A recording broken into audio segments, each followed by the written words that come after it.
Crime and Punishment by Fyodor Dostoevsky. Translated by Constance Garrett. Zosimov was a tall, fat man with a puffy, colorless, clean-shaven face and straight flaxen hair. He wore spectacles and a big gold ring on his fat finger. He was 27.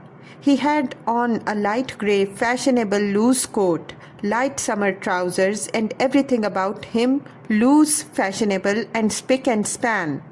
His linen was irreproachable. His watch chain was massive. In manner, he was slow and, as it were, nonchalant, and at the same time studiously free and easy. He made efforts to conceal his self-importance, but it was apparent at every instant. All his acquaintances found him tedious, but said he was clever at his work. "I've been to you twice today, brother. You see, he's come to himself," cried Razumihin. I see. And how do you feel now, eh?" said Zosimov to Raskolnikov, watching him carefully and sitting down at the foot of the sofa. He settled himself as comfortably as he could. "He is still depressed," Razumihin went on. "We've changed his linen and he almost cried." "That's very natural. You might have put it off if he did not wish it. His pulse is first rate. Is your head still aching?" I'm perfectly well," Raskolnikov declared, positively and irritably. He raised himself on the sofa and looked at them with glittering eyes, but sank back onto the pillow at once and turned to the wall. Zosimov watched him intently. "Very good. Going on all right?" he said lazily. "Has he eaten anything?" They told him and asked what he might have. "He may have anything: soup, tea, mushrooms, and cucumbers. Of course you must not give him. He'd better not have meat either, but no need to tell you that." Razumihin and he looked at each other. "No more medicine or anything. I'll look at him again tomorrow, perhaps today even, but never mind." "Tomorrow evening I shall take him for a walk," said Razumihin. "We are going to the Yusupov garden and then to the Palais de Cristal. I would not disturb him tomorrow at all, but I don't know. A little maybe, but we'll see. Ah, what a nuisance. I've got a house-warming party tonight. It's only a step from here. Couldn't he come? He could lie on the sofa. You're coming," Razumihin said to Zosimov. "Don't forget, you promised." "All right, only rather later. What are you going to do now?" "Oh, nothing. Tea, vodka, herrings. There will be a pie, just for our friends." "And who?" "All the neighbors here, almost all new friends except my old uncle, and he is new too. He only arrived in Petersburg yesterday to see some business of his. We meet once in 5 years. "What is he?" "He's been stagnating all his life as a district postmaster. Gets a little pension. He is 65, not worth talking about, but I'm fond of him. Porfiry Petrovich, the head of the investigation department here. But you know him." "Is he a relation of yours too?" "A very distant one." "But why are you scowling? Because you quarrelled once? Won't you come then?" "I don't care a damn for him." "So much the better. Well, there will be some students, a teacher, a government clerk, a musician, an officer, and Zametov." "Do tell me, please, what you or he," Zosimov nodded at Raskolnikov, "can have in common with this Zametov." "Oh, you particular gentleman, principles. You are worked by principles, as it were, by springs. You won't venture to turn round on your own account. If a man is a nice fellow, that's the only principle I go upon. Zametov is a delightful person, though he does take bribes. Well, he does. And what of it? I don't care if he does take bribes. Razumihin cried with unnatural irritability. I don't praise him for taking bribes. I only say he is a nice man in his own way. But if one looks at men in all ways, are there many good ones left? Why am I sure I shouldn't be worth a baked onion myself, perhaps with you thrown in? That's too little. I'd give 2 for you. And I won't give more than 1 for you. No more of your jokes. Zametov is no more than a boy. I can pull his hair and one must draw him, not repel him. You'll never improve a man by repelling him, especially a boy. One has to be twice as careful with a boy. Oh, you progressive dullards. You don't understand. You harm yourselves running another man down. But if you want to know, we really have something in common. I should like to know what. Why, it's all about a house painter. We are getting him out of a mess. Though, indeed, there's nothing to fear now. The matter is absolutely self-evident. We only put on a steam. A painter? Why haven't I told you about it? I only told you the beginning then, about the murder of the old pawnbroker woman. Well, the painter is mixed up in it. Oh, I heard about that murder before and was rather interested in it. Partly for one reason. I read about it in the papers too. Lizaveta was murdered too, Nastasia blurted out, suddenly addressing Raskolnikov. She remained in the room all the time, standing by the door listening. Lizaveta, murmured Raskolnikov hardly audibly. Lizaveta, who sold old clothes. Didn't you know her? She used to come here. She mended a shirt for you too.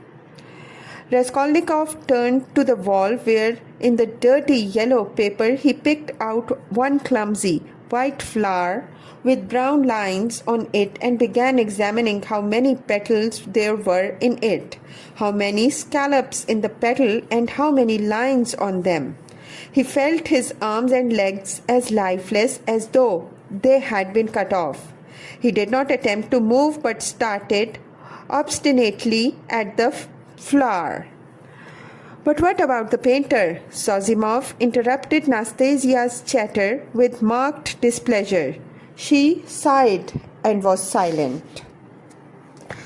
Why, he was accused of the murder, Razumihin went on hotly. Was there evidence against him then? Evidence indeed. Evidence that was no evidence, and that's what we have to prove. It was just as they pitched on those fellows, Koch and Pestrayakov, at first. How stupidly it's all done. It makes one sick, though it's not one's business. Pestrayakov may be coming tonight. By the way, Rodia, you've heard about the business already. It happened before you were ill, the day before you fainted at the police office while they were talking about it. Zozimov looked curiously at Raskolnikov. He did not stir. But I say, Razumihin, I wonder at you. What a busybody you are, Zozimov observed. Maybe I am, but we will get him off anyway, shouted Razumihin, bringing his fist down on the table. What's the most offensive is not their lying. One can always forgive lying. Lying is a delightful thing, for it leads to the truth. What is offensive is that they lie and worship their own lying. I respect Porfiry, but what threw them out at first? The door was locked, and when they came back with the porter, it was open. So it followed that Koch and Pestrayakov were the murderers. That was their logic. But don't excite yourself. They simply detained them. They could not help that. And by the way, I've met that man, Cock. He used to buy unredeemed pledges from the old woman. Eh? Yes, he is a swindler. He buys up bad debts too. He makes a profession of it. But enough of him. Do you know what makes me angry? It is their sickening, rotten, petrified routine. And this case might be the means of introducing a new method. One can show from the psychological data alone how to get on the track of the real man. We have facts, they say, but facts are not everything. At least half the business lies in how you interpret them. Can you interpret them then? Anyway, one can't hold one's tongue when one has a feeling, a tangible feeling, that one might be a help if only, eh? Do you know the details of the case? I am waiting to hear about the painter. Oh yes, well, here's the story. Early on the third day after the murder, when they were still dandling Cock and Pestryakov, though they accounted for every step they took, and it was as plain as a pikestaff, an unexpected fact turned up. A peasant called Dushkin, who keeps a dram shop facing the house, brought to the police office a jeweler's case containing some gold earrings and told a long rigmarole. The day before yesterday, just after 8 o'clock, marked the day and the hour. A journeyman house painter, Nikolai, who had been in to see me already that day, brought me this box of 6 gold earrings and stones and asked me to give him 2 rubles for them. When I asked him where he got them, he said that he picked them up in the street. I did not ask him anything more. I am telling you Dushkin's story. I gave him a note, a ruble that is, for I thought if he did not pawn it with me, he would with another. It would all come to the same thing. He'd spend it on a ring, so the thing had better be with me. The further you hide it, the quicker you will find it. And if anything turns up, if I hear any rumors, I'll take it to the police. Of course. That's all taradiddle. He lies like a horse, for I know this Dushkin. He is a pawnbroker and a receiver of stolen goods, and he did not cheat Nikolai out of a 30-ruble trinket in order to give it to the police. He was simply afraid. But no matter. To return to Dushkin's story, I've known this peasant, Nikolai Dementiev, from a child. He comes from the same province and district of Zarsk. We are both Ryazan men. And though Nikolai is not a drunkard, he drinks. And I knew he had a job in that house, painting work with Dmitri, who comes from the same village too. As soon as he got the ruble, he changed it, had a couple of glasses, took his change and went out. But I did not see Dmitri with him then. And the next day, I heard that someone had murdered Aloyana Ivanova and her sister, Lizaveta Ivanova, with an axe. I knew them and I felt suspicions about the earrings at once, for I knew the murdered woman lent money on pledges. I went to the house and began to make careful inquiries without saying a word to anyone. First of all, I asked, "Is Nikolai here?" Dmitri told me that Nikolai had gone off on the spree. He had come home at daybreak drunk, stayed in the house about 10 minutes and went out again. Dmitri didn't see him again and is finishing the job alone. And their job is on the same staircase as the murder, on the second floor. When I heard all that, I did not say a word to anyone. That's Dushkin's tale. But I found out what I could about the murder and went home feeling as suspicious as ever. And at 8 o'clock this morning, that was the third day. You understand, I saw Nikolai coming in, not sober, though not to say very drunk. He could understand what was said to him. He sat down on the bench and did not speak. There was only one stranger in the bar and a man I knew asleep on a bench, and our two boys. "Have you seen Dmitri?" said I. "No, I haven't," said he. "And you've not been here either." "Not since the day before yesterday," said he. "And where did you sleep last night?" "In Pesky with the Kolomensky men." "And where did you get those earrings?" I asked. I found them in the street, and the way he said it was a bit queer. He did not look at me. "Did you hear what happened that very evening at that very hour on the very same staircase?" said I. "No," said he. I had not heard, and all the while he was listening, his eyes were staring out of his head and turned as white as chalk. I told him all about it, and he took his hat and began getting up. I wanted to keep him. "Wait a bit, Nikolay," said I. "Won't you have a drink?" And I signed to the boy to hold the door. And I came out from behind the bar, and he darted out and down the street to the turning at a run. I have not seen him since. Then my doubts were at the end. It was his doing, as clear as could be. "I should think so," said Zazimov. "Wait, hear the end. Of course they sought high and low for Nikolay. They detained Dashkin and searched his house. Dmitri too was arrested. The Kolomensky men also were turned inside out, and the day before yesterday they were arrested, then let go. And then the police got hold of Nikolay in a tavern at the end of the town. He had gone there, taken the silver cross off his neck, and asked for a dram for it. They gave it to him. A few minutes afterwards, the woman went to the cowshed, and through a crack in the wall she saw in the stable adjoining he had made a noose of his sash from the beam, stood on a block of wood, and was trying to put his neck in the noose. The woman screeched her hardest. People ran in. "So that's what you are up to.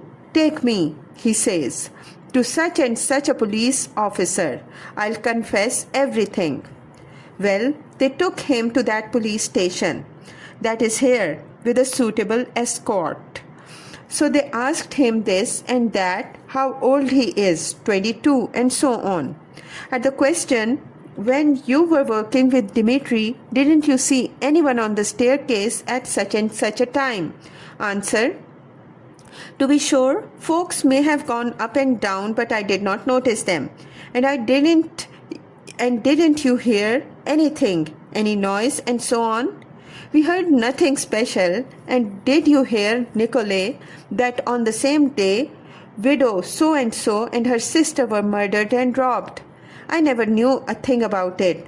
The first I heard of it was from Afanasy Pavlovich the day before yesterday." "And where did you find the earrings?" "I found them on the pavement." "Why didn't you go to work with Dmitri the other day?" "Because I was drinking." "And where were you drinking?" "Oh, in such and such a place." "Why did you run away from Dashkin's?" "Because I was awfully frightened." "What were you frightened of?" "That I should be accused." "How could you be frightened if you felt free from guilt?" Now, Zazimov, you may not believe me, that question was put literally in those words. I know it for a fact. It was repeated to me exactly. What do you say to that? Well, anyway, there's the evidence. I'm not talking of the evidence now. I'm talking about the question of their own idea of themselves.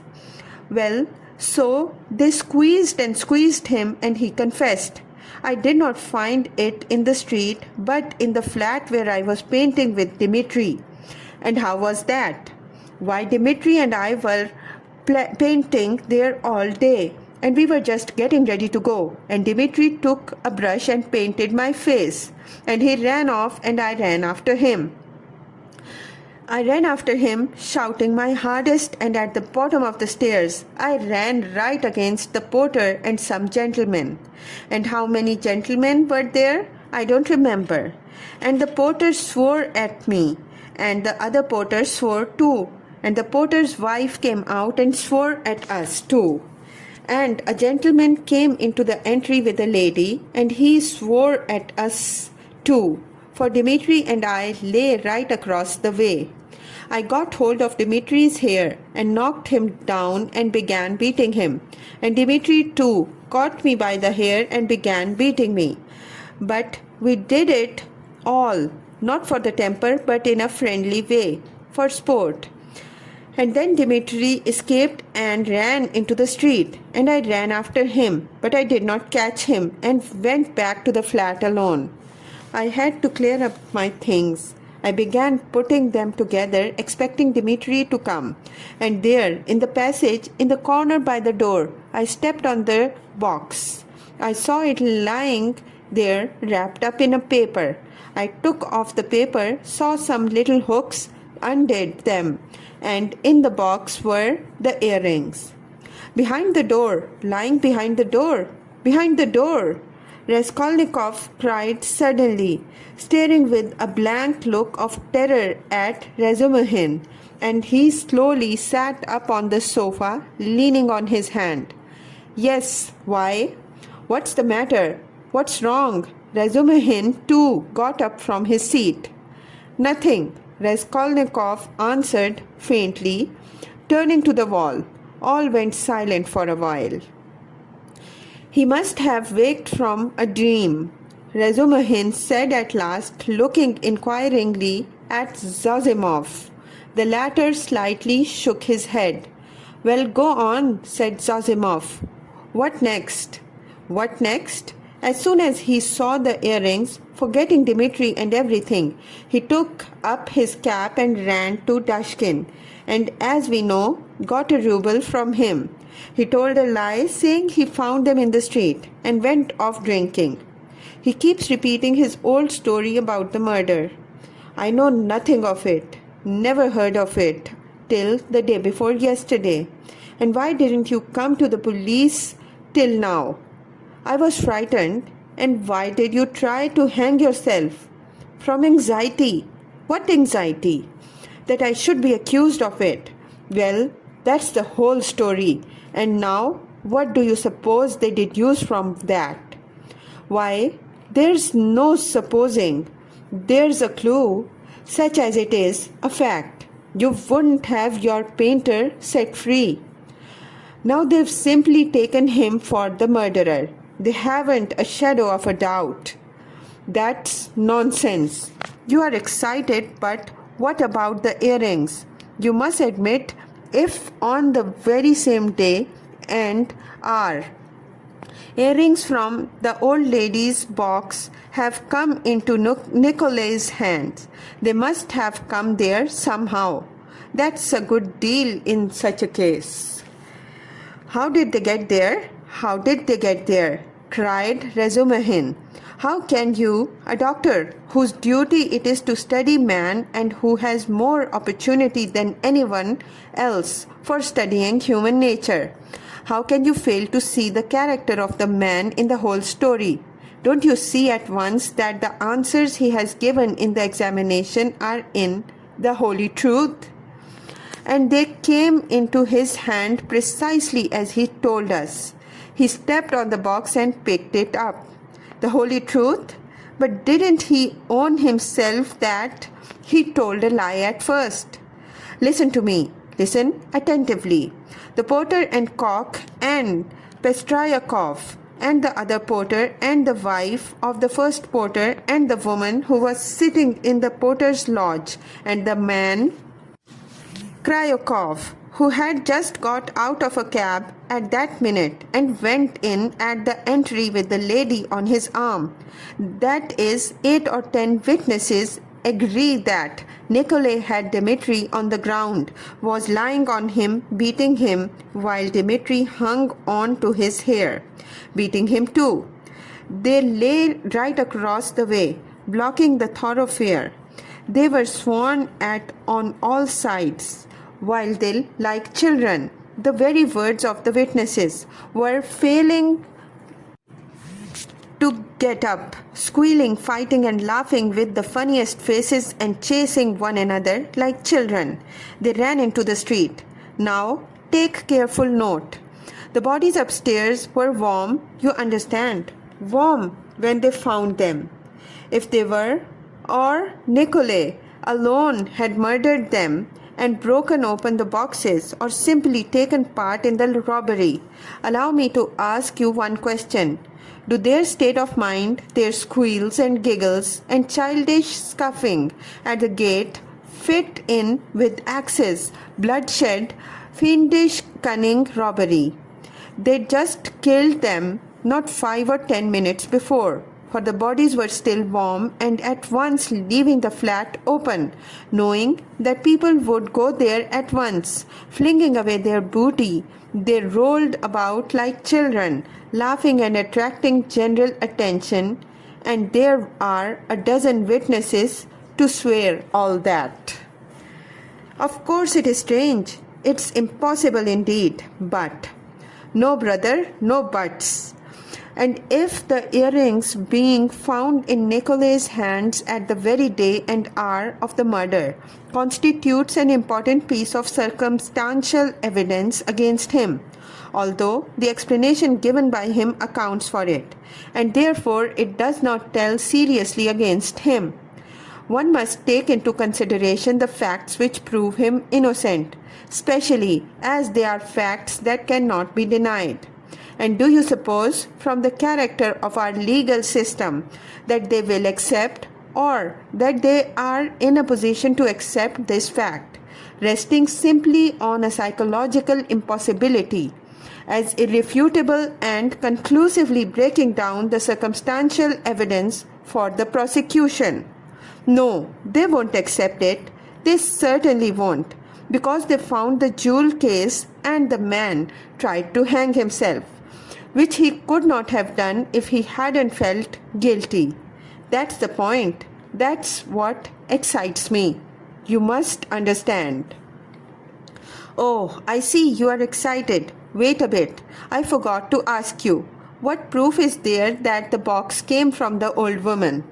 That's been proved, said Razumihin, with apparent reluctance, frowning.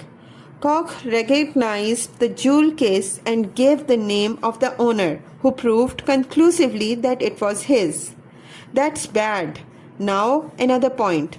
Did anyone see Nikolai at the time that Koch and Pestryakov were going upstairs at first? And is there no evidence about that? Nobody did see him, Razumihin answered with vexation. That's the worst of it. Even Koch and Pestryakov did not notice them on their way upstairs, though indeed their evidence could not have been worth much. They said they saw the flat was open and that there must be work going on in it. But they took no special notice and could not remember whether there was actually other people at work there. So the only evidence for the defense is that they were beating one another and laughing. That constitutes a strong presumption. But how do you explain the facts yourself? How do I explain them? What is there to explain? It's clear. At any rate, the direction in which the explanation is to be sought is clear, and the jewel case points to it. The real murderer dropped those earrings. The murderer was upstairs, locked in, and when Koch and Pestryakov knocked at the door, Koch, like an ass, did not stay at the door, so the murderer popped out and ran down too, for he had no other way to escape. He hid from Koch, Pestryakov, and the porter in the flat when Nikolai and Dmitri had just ran out of it. He stopped there while the porter and the others were going upstairs, waited till they were out of hearing, and then went calmly downstairs at the very minute when Dmitri and Nikolay ran out into the street, and there was no one in the entry. Possibly he was seen but not noticed. There are lots of people going in and out. He must have dropped the earrings out of his pocket when he stood behind the door, and did not notice he dropped them, because he had other things to think of. The jewel case is a conclusive proof that he did stand there. That's how I explain it. Too clever. No, my boy, you are too clever. That beats everything. But why? Why? Why? Because everything fits too well. It's too melodramatic. Ah, Razuminev was exclaiming. But at that moment the door opened and a personage came in who was a stranger to all present.